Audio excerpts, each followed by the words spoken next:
Happy birthday to Leonardo DiCaprio today. Oh, God. Tell me he's not like 42. 47.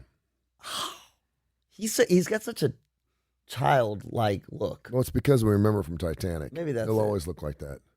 Yeah. You see the Jeff Bezos? You know, Jeff Bezos and Leonardo DiCaprio evidently friends. Yeah. They were at some function the other night. Yeah. Jeff Bezos got this hot, hoochie, Latino-looking mama. I guess it's his wife, I guess. No, he's divorced. Whatever she is. She is divorced. like He's out pow, dating. pow, pow, pow, pow, Right. pow, pow, pow, pow, pow, pow. And listen, Jeff Bezos is a geek. Okay, he's a geek. He can try to look cool all he wants. He's a geek. He'll always look like a geek. He always is a geek. He's a rich geek. But this just goes to show that the power can bring the ladies because she looks like something. She should be J-Lo like? I'll pull up a picture. She is just pow pow. Right. I mean, you look at her, you're he like just pow. got divorced. She ain't. Yeah, but that ain't. Right. The only reason she's with him ain't because he's interesting or good looking. Is because he's got Well, maybe he's billions interesting. of dollars. Maybe No. he's interesting. He's not good looking. Boring. Bezos' problem. No. Here's Bezos' problem. I get Elon Musk.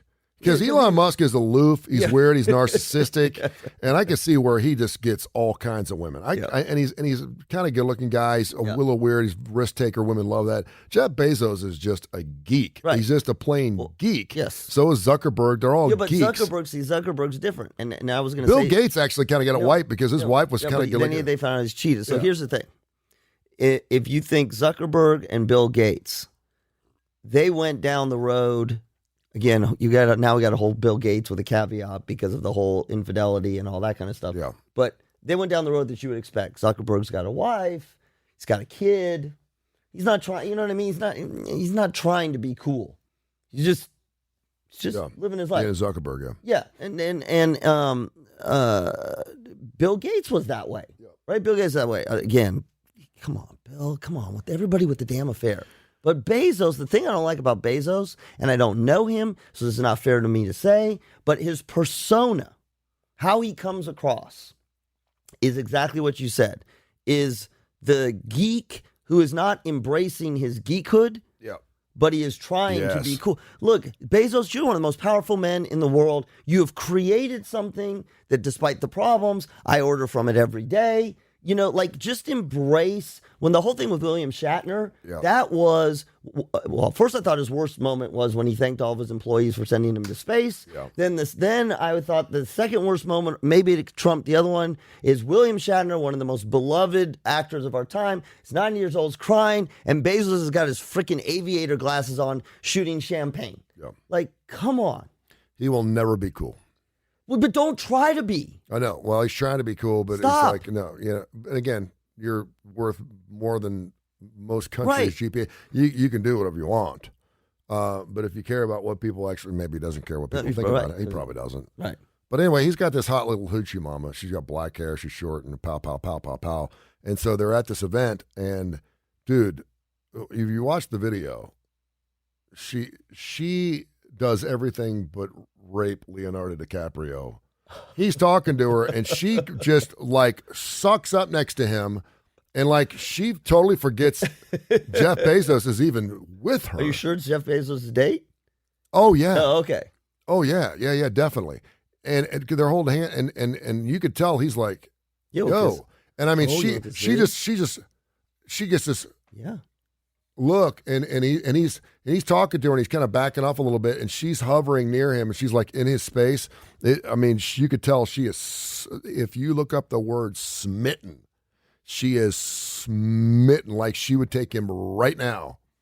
It's great. And Jeff Bezos sitting there and bald head, and he's gonna, it's kind of come on, honey, we gotta go. We gotta get our seats. Blah blah blah blah. He still isn't rich as rich to me. Demi Moore. Oh God, she's 60. She's 59. Okay, she's interesting. She's always been interesting, and it's Demi Moore. Whatever. I was watching Ghost before Halloween. It was on. Still a great movie. It was a movie that no one thought was going to be doing really well with Patrick Swayze and stuff. It was a great movie. Rest his soul, but I couldn't do Patrick Swayze. Patrick Swayze just, he's a great actor. He's dead, man. No, I know. Rest his soul. I couldn't get into Patrick Swayze as an actor. Yeah. Well, he It didn't just do. is so many. Every role is not a good role for him. That was a good role for him. Yeah, I mean that was a great movie. I it cried. it was kind of hard after Dirty Dancing to do anything after Dirty Dancing with Patrick Swayze and him and Baby. But she's interesting. She's I don't really know how to describe her. She's alluring. Yeah, she's still really pretty. She hasn't really done a whole lot. She did some G.I. Jane movies, and she did the whole topless thing. And dude, the G.I. Jane. Did you ever see G.I. Jane? I saw part of it. Badass. Demi Moore is a badass. Yeah, she's strong. Although she will tell you, according to her biography or whatever that book was that came out about her several years ago, incredibly insecure.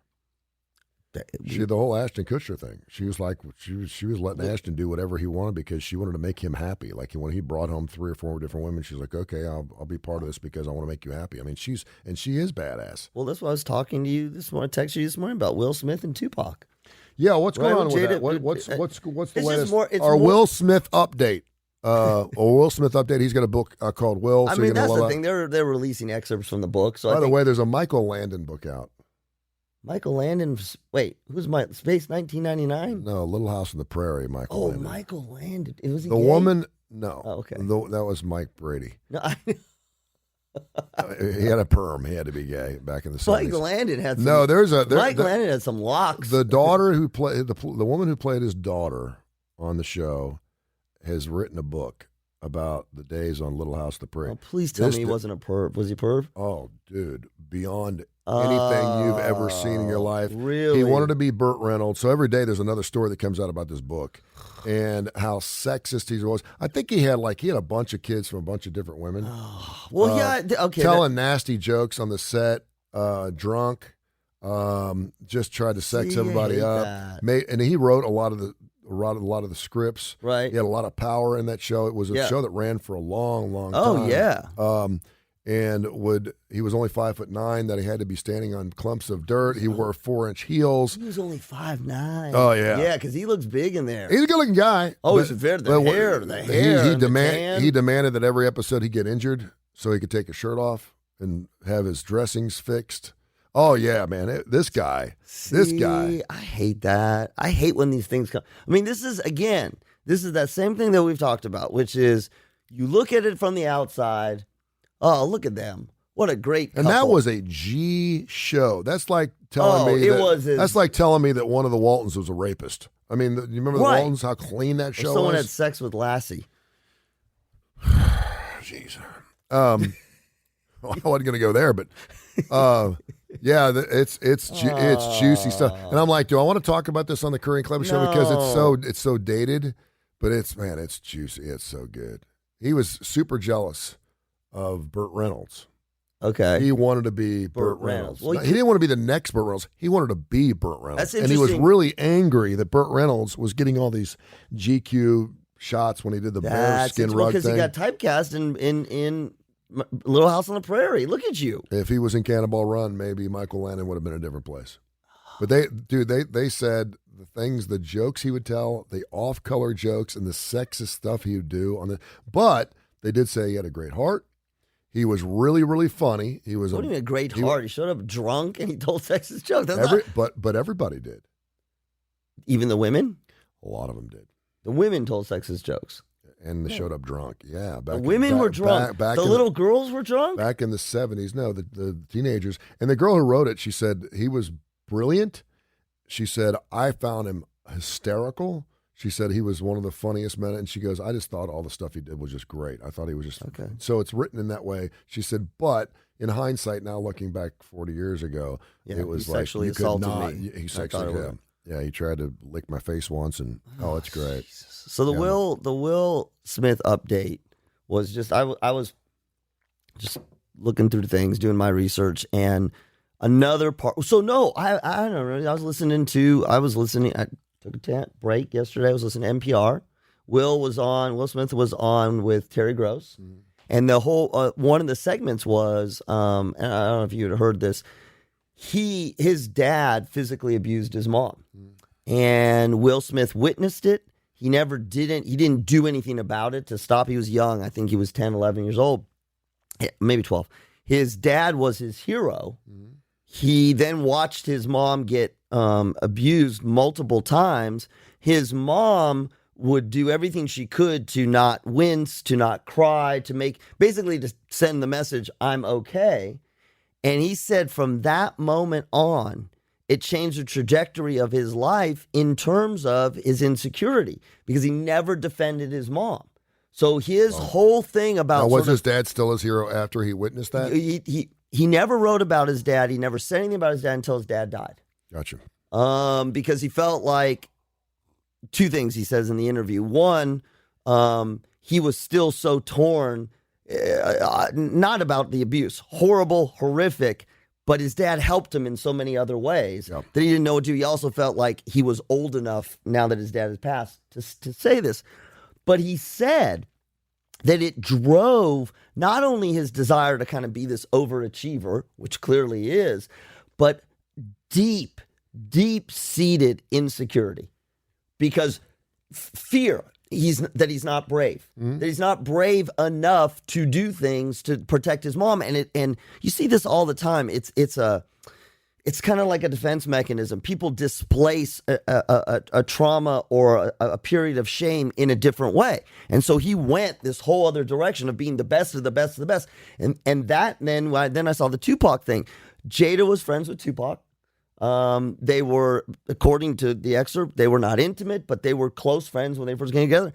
And he was so jealous of Tupac. He said he just could not be in the same room as Tupac, couldn't talk to him because what he said was... And this was when he was with his wife at the time? Or when he was courting her? He was courting her, and then even after they were marrying together, and she said, I chose you. But he still couldn't do it because he said, That's nice to hear from your wife.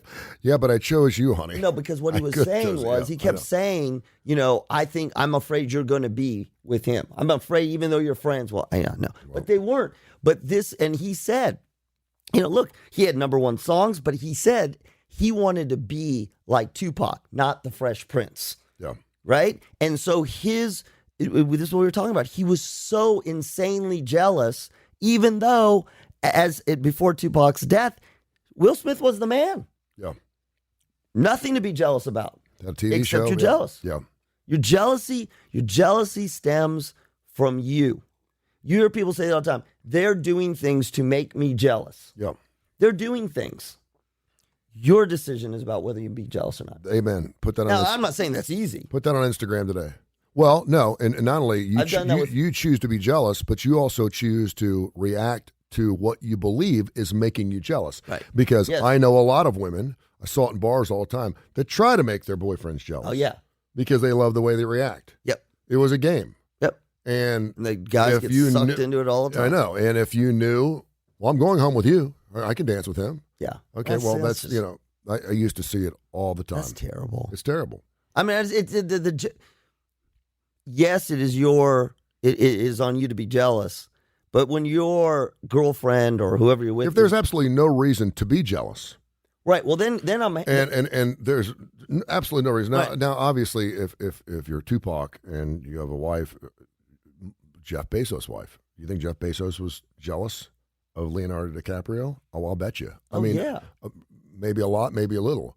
But, I mean, she's still going home with you. But just the way she fawned over him, I don't think she even knew what she was doing. Yeah. It was this primitive, animalistic. Well, because he's Leonardo DiCaprio. Exactly, and right? And so to know that like she was crazy. Like there was this crazy moment where she just like totally forgot that Jeff Bezos was even on her arm.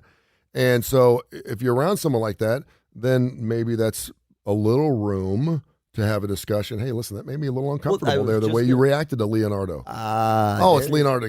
Okay, well, I'm just telling you, that made me a little uncomfortable. And maybe you could talk through your jealousy. There you go. Because if you're a typical dude, we've all gotten jealous. Oh, I'm not saying that it doesn't exist. In high school, we were all jealous of different things. Absolutely. Absolutely. What is interesting to me, though, is when people say, you have nothing to be jealous about. Yeah. You're Will Smith. You have nothing to be jealous about. You have a good relationship, right? Yeah. You have a good relationship with your wife, with your husband, whatever. You have nothing to be jealous about. And so I do think that jealousy does come from, it's a fear-based, it's an insecurity-based, And a lot of times it comes from our a lack of understanding of what's going on out there, as well as a courage to say, I don't like when you do that. Yeah. Or that's not right. It's not even that it's making me jealous. If my girlfriend is dancing with another man, it's not a jealousy thing. Don't do that. That's not nice. That's not polite. Yep. That's not that doesn't show me respect. There's a lot of things I can say that is not even showing jealousy. I mean, you have Bezos. Hey, you're with me. We're on a date together. Don't go fawn all over somebody else. Yep. It doesn't have to be jealousy. That's disrespectful. Yeah. No doubt. Now, I am jealous of Chris Hemsworth. Really? Yeah, because he's got big ass biceps. Oh, for gosh sakes. Yeah. Yeah, well, he was sexy spent alive there for a while. But now it's, what's his face? It's Ant-Man. Yeah, We've gone from Thor to freaking Ant-Man. I know. That's good for guys like us. And Rudd, they're still talking about it, too. There was another article this morning about Paul Rudd being the sexiest Was it a man alive. mistake? They put him on. Well, they did this thing last night where Will Ferrell and who was the other actor? I can't remember. Anyway, they did a switcheroo last night. They were doing late night television shows, and the wrong actor showed up at the wrong studio on purpose. They're like, "Yeah, he's not going to make it," so I'm stepping in. It was Will Ferrell, so I forget. Jimmy Fallon was like, "Great," and they were asking him about Will Ferrell being sexy. about Paul Rudd being the sexiest man alive. And Will Ferrell? And he said something, I don't know. He said something that was kind of funny, but he was talking about, the dude continually gets younger looking. And of course, the picture they got, if you look at the picture on People magazine, good looking guy. Yeah. Oh, yeah. He's a good looking guy. But sexiest man alive, come on. What see, it's another mixed message these guys are getting. What is sexy? I don't know, Well, what's I thought it was sexy? Chris Hemsworth. Holding a Now puppy, it's dad bods. being a good dad. Hey, dad bods. What do you ladies want? What do you guys? What do you want? What's sexy to you? It's in here, Tony. It's in here. Today is Red Lipstick Day. Okay. I'm on me about a pair of red lipstick as long as she ain't wearing it every night. I asked my wife about that the other day. You got to be a special woman to pull off. Like if Jules put on red lipstick, it's on. I asked her about that. She says, I wear lipstick all the time. I said, but it doesn't. It's not a color. Yeah. She said, well, it's natural. Yeah. And I said, I can't remember the last time you put on like a colored lipstick. She's like, because I haven't. She said, I don't like the way it looks. Well, she doesn't need it. Well, I mean, that's not in her profession. Now, I have seen when we've gone out, she's done the gloss, but done the smokier eyes. Not like smoky not eyes. not. I mean, Brooke's younger and it's different, but she relative for Jules. Yeah, it's appropriate. Yeah, smoky eyes. We're watching the Dallas. Yeah, Cowboys they're all cheerleaders. scared. Every They're one all of them got smoky smoky eyes. Ladies wear smoky eyes. Yes. Okay. Dick Cavett, by the way, also has a birthday today. I thought he was dead. He's 85. And happy Veterans Day. Veterans Day, we've been remiss not to certainly mention them. Do you know how many U.S. veterans we have in this country? Oh, do I know how many? No. You want to take a stab at it? Jeez. I was interested to know because I think people get, it was originally Armistice Day. We've had the parade here in Birmingham, I think since 1921 or 1919. It's the longest running Veterans Day parade in the world. It's not certainly the biggest, but it's one of the biggest, and I hope the weather holds off today. It's supposed to rain today. It starts at 1:30 down there on 19th and 8th. And I think it's super important that we show our appreciation for our veterans. We were at the UAB football game the other day, and they do something every game where they recognize veterans. They had the 117th Air Refueling Team from the Birmingham International Airport, and a team that I actually know quite well because I flew on one of their runs and did a show from it. It was amazing. Have you ever done a show like underwater? I got a chance to run the boom. Oh, really? Oh, dude. It's basically a gutted out 727 or 707, I forget. And you're laying in the tail of the airplane. There's a hole, and you're looking, and these planes are right behind you, and you're dropping this, and you're hitting. They let you do You're hitting it? this 6-inch hole. It's amazing. It's amazing. Someone hold Air your hand? refuelers are amazing. I mean, it's just incredible. No. Okay. And I was doing my show from up there when I was doing the roundtable with refuel? LT. It was crazy. Anyway, so I'll be the first person to stand up. Veterans, people that are in our armed forces, are heroes. Period. Mm-hmm. Period. For a lot of different reasons. First of all, it's a job nobody wants to do. They do. Exactly. But the Yeah. rest of us don't. Right. We love our country. We can say we love our Right. country. I'm flying a flag Right. this morning. I'm patriotic. I love this country as much as the next guy. But that ain't one job I want. Right. I'm not going to be, I love these stories where people feel a calling to join. We saw that after Desert Storm and after 9/11 where people felt a Tillman, where you have this call. And I love that. That is just something that I not only respect that, but I honor that. And I'm thinking that's just amazing. And it doesn't matter whether you're in for a week or 10 years in a week. Our thoughts and prayers, and thank you so much to our vets. There are 19 million vets in this country as of right now.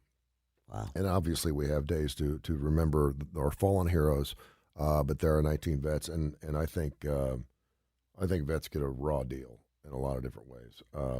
And I don't know what you get now if you join the armed forces. I still see commercials for the Air Force and the Space Force and the Army and stuff. But if you serve this country, you should get anything you want to an extent. Mm-hmm. I mean, the fact that we have homeless veterans to me is a travesty. I know there's a lot that plays into that. Mm-hmm. I don't know, but then we've had enough discussions here about PTSD and everything. I live next to a gentleman, Ron, who I love. He's got PTSD. He's stocked full of guns over at his house, and he's a great guy. I play golf with him every once in a while. He served in Vietnam, and if anything, a loud noise goes off. He's reaching for. He wears a side pistol. Jeez. And it's great to have him as a neighbor. Don't. Because when this whole COVID thing started, he thought people were going to be like it was going to be a zombie apocalypse. He thought people were going to be running neighborhoods and robbing people, and the Black Lives Matter thing was going on at the same time. And we went and played golf one day. And does he bring his pistol while you play golf? He does. He has it in his bag. Oh my God! And so he briefly spoke about something from the Vietnam era. And I said, have you ever thought to talk to somebody about, what you, because obviously you could tell that he's damaged. He's had tragedy in his life. I don't know how you could serve in Vietnam on the front lines and not have go ahead. some type of trauma. Yeah. And he's like, no. I'm 72 years old. That's the last thing I want to do is drudge up that. Well, for the next 3 hours, man, I didn't get a word in his wise. I just listened. And he was telling me about how he would never kill any children or women, that because of the stature, he's about 5'10", that he would go in and just beat the hell out of people, let them know just because of his stature, just because he was a little man wasn't mean he wasn't a badass. Man, I just was like, wow, for 3 hours, I was like, holy crap. This poor guy. And he's a great guy. He's got a great heart and born again recently. So when I think about it, and his wife still serves. She's in the armed forces, and their daughter serves. What is his wife? What does she do? If he's she is. I don't know what her rank is. She's been serving. She just got back from Guam. She went down there to serve. But she's in her 60s, or no? She's in her 50s. Okay. Yeah, she served down in Guam. She just got back a few weeks ago. She brought my kids Guam T-shirts. Which is really cool because I never had a Guam T-shirt before. And then their daughter is also in the armed forces as well. I think one thing that's really important to say, and I heard this in an interview, and I've heard this from veterans a lot. If you deploy, the whole PTSD thing, obviously we've come such a long way with the treatment of PTSD. It is recognized. There's still some issues about reporting it in amongst the ranks, etc. But on the treatment side, we don't deny it, and there's push for veterans to come forth. You do not have to be on the front lines to witness or experience things that are traumatic. I was listening to an interview this morning. A female soldier. Her job was to go, they were engagement specialists. Her job was to go door to door in Afghanistan and basically gain the trust of people. And the idea was they're going to trust a woman more than a man. Yeah. But one of the things she was talking about, and again, she had PTSD. One of the men in her troop was killed. She didn't witness it, but the smell, the sounds, living in and this is what I think is so important to understand. when you live in a situation, in a setting, where there is death and potential death all around you, you don't have to see a damn thing. Yep. That is enough to change your physiology. And just one more thing, because I think this is so important. People, the thing about PTSD, and I think we can all relate to this. We all know about that fight or flight response. We have all been in that situation when someone scared the bejesus out of us. Heart rate goes, blood pressure goes, you're jumping, all that kind of stuff.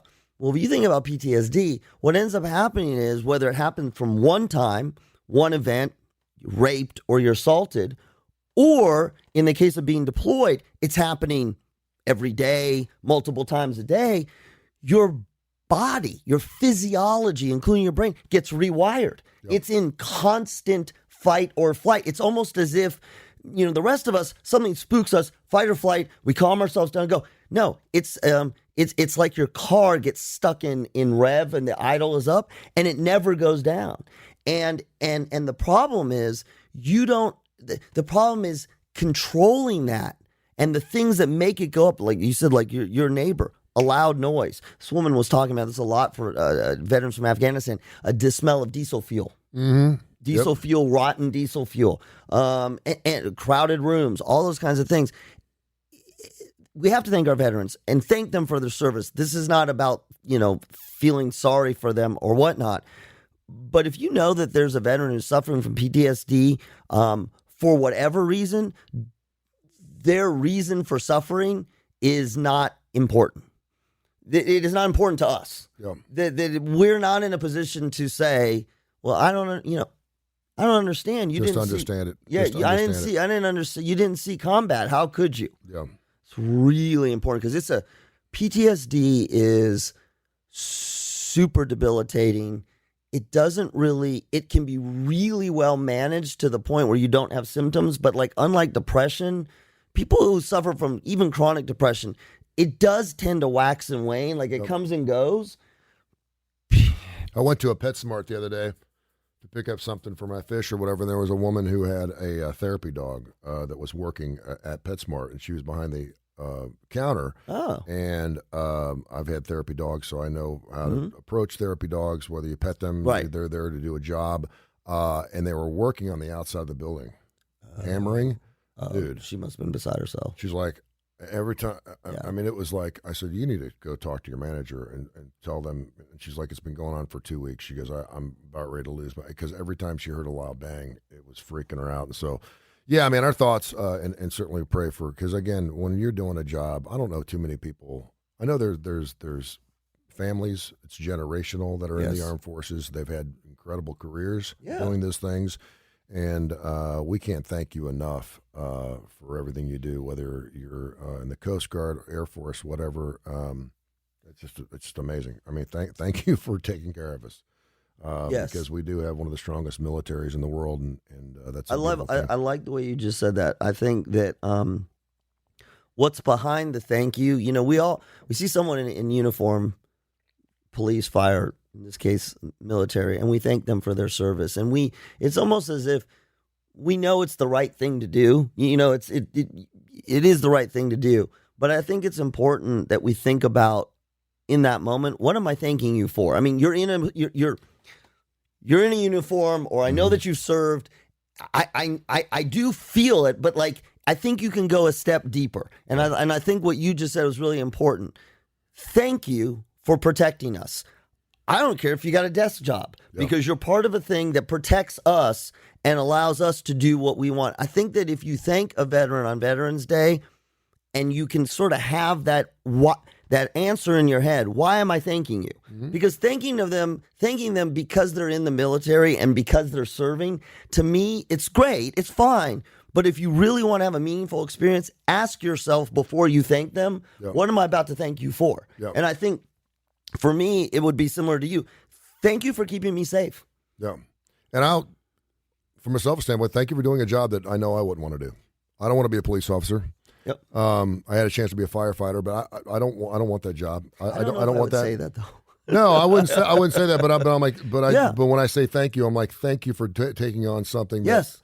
why would you want to be in 125-degree weather with gnats and mosquitoes with Well, but you 100 ask pounds them, of stuff on? 'cause Why would you want to be in that situation? And they're true patriots. They're true heroes. And, thank you for God gave you a gift that you were here to serve our country in that particular king. Because I know a lot of people, if someone said, listen, you're going and you still have to apply for the draft, right?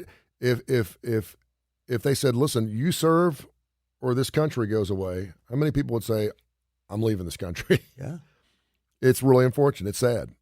It's really sad. We find out, you're all patriotic because you're making good money and it's free and we have free will and it's a freedom and this is a great country. But how much do you really love this country? Do you love it enough to actually serve it and be deployed and go do these things and not know and miss the birth of your children and miss holidays? I mean, it's just, we love you for it.